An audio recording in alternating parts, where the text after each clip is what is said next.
bizni Dafna kompaniyamiz 2018-yilda tashkil topgan. Biz asosan pampers, vlajniy salfetka ishlab chiqaramiz. Mahsulotlarimiz 30 xildan ortiq.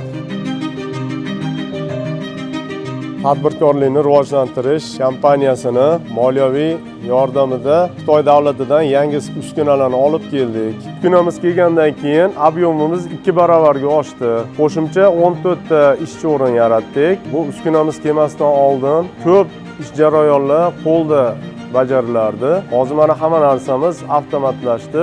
Sifatlari ham ancha yaxshilandi. Hozirgi kunda eksportlarimiz Qirg'iziston, Tojikiston va ichki bozorni ta'minlamoqdamiz.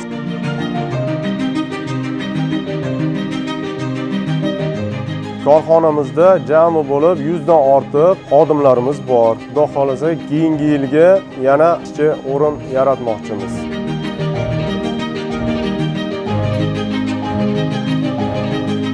Men operator yordamchisi va sifatchi o'rinda ishlayman. Biz mana Dafna korxonamizda oyliklarimizni vaqtida olamiz, kelib ketishimizni ta'minlab berishyapti.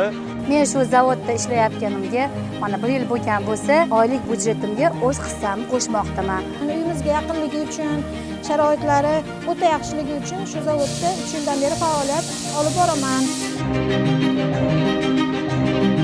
Kelajakda Xudo xolasa tadbirkorlikni rivojlantirish kompaniyasi ko'magida yana uskunalarni qo'shmoqchimiz, ishchi o'rinlar yaraladi. Eksportimizni hajmini ko'paytirmoqchimiz, yana qo'shimcha ko'p davlatlarga eksport bilan chiqmoqchimiz, yangi tovarlarimiz bilan.